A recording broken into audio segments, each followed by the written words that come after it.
मसीहा के बाबरकत और जय नाम में आप सबकी सलामती हो। उम्मीद करता हूँ कि आप सब खैरियत से होंगे।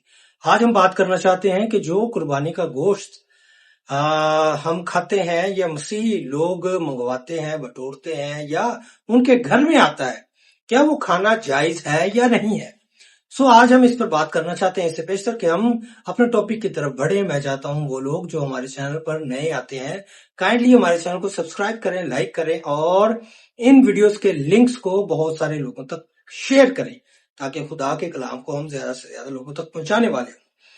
हम मसीही हैं और शायद हम अपनी पहचान को खो बैठे हैं या हम उस पहचान को पाना ही नहीं चाह रहे।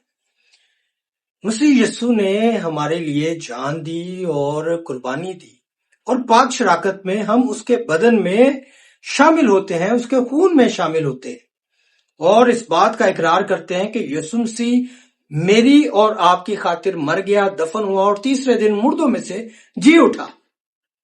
लेकिन जब हम गैर कौम की कुर्बानी का हिस्सा बनते हैं या गैर कौम की कुर्बानी में शामिल होते हैं या उसके गोश्त को खाते हैं तो हम डायरेक्ट मसीह का इनकार करते हैं।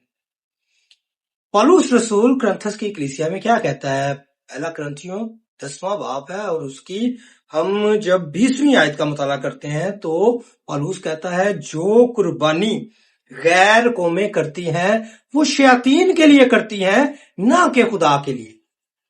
और तुम इस कुर्बानी का हिस्सा ना बनो। मैं चाहता हूं कि तुम शयातीन की कुर्बानी का हिस्सा ना बनो। पौल जो है वो साफ साफ कहता है, खुदा का कलाम साफ है, इस बात क्लियर है कि ये कुर्बानियां जो है शयातीन की कुर्बानियां हैं।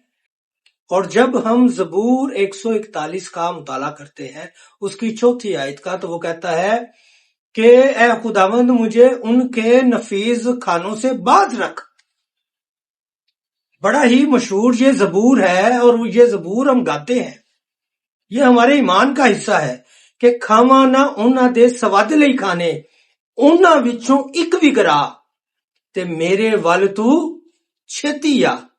मैं किस मुंह से उसे कहूंगा कि खुदावन तू मेरी तरफ जल्दी आ, जबकि मैं उसकी कुर्बानी का इनकार कर चुका हूं, मैं उसकी कुर्बानी से मुंह मोड़ चुका हूं, मैं उसकी मेज को रद्द कर चुका हूं और मैं शयातीन की कुर्बानी में शामिल होता हूं। ना सिर्फ शामिल होता हूं, उसका हिस्सा बनता हूं और उसको नोश कर जाता हूं। पहला करंथियों 10वां बाब और उसकी 25वीं आयत में फिर वो कुछ कहता है। कलाम इसके बारे में कहता है कि जो कुछ कसाबों की दुकानों से तुम्हें मिलता है उसको खाओ, उसमें कुछ इम्तियाज ना करो, कुछ पूछ गूछ ना करो, क्योंकि वो तुम्हारे लिए जायज है।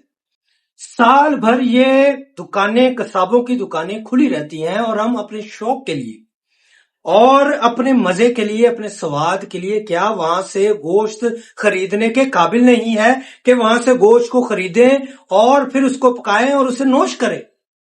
क्या हम इस काबिल नहीं है? साल भर हमारे पास टाइम है। ये कुछ चंद दिन हैं जिनमें हम इसको अवॉइड कर सकते हैं या पहले आप खरीद लें। हमारे घर में क्या होता है कि हम पहले ही गोश्त को खरीद लेते हैं ताकि हम इन दिनों में अगर हमें उसकी जरूरत पड़ी है या कोई मेहमान आया है या हमारा अपना दिल है गोश्त खाने का तो हम उसे नोश कर सके, हम उसे पका सके, हम उसे खा सके। इन्हीं दिनों में हमें गोश्त खाना है, इन्हीं दिनों में हमें खुदावंद का इनकार करना है, जबकि सबसे ज्यादा जरूरत गवाही की इन्हीं दिनों में है कि मेरे पास जिंदा गवाही है कि मेरे लिए खुदावंद मर गया, दफन हुआ और तीसरे दिन मुर्दों में से जी उठा। अगर मैं ऐसा नहीं करता, कलाम कहता है तू शयातीन की कुर्बानी में शामिल है। और पौलुस कहता है मैं नहीं चाहता कि तू इसका हिस्सा बने, तू इसमें शामिल हो। फैसला मेरे पास है, फैसला मुझे करना है, फैसला आपको करना है। क्या मैं इस शयातीन की कुर्बानी का हिस्सा बनूं या ना बनूं? मैं उस एक गोश्त की खातिर अपने मसीह का इनकार करूं कि ना करूं? वो मसीह जो मेरे लिए मर गया, दफन हुआ और तीसरे दिन मुर्दों में से जी उठा।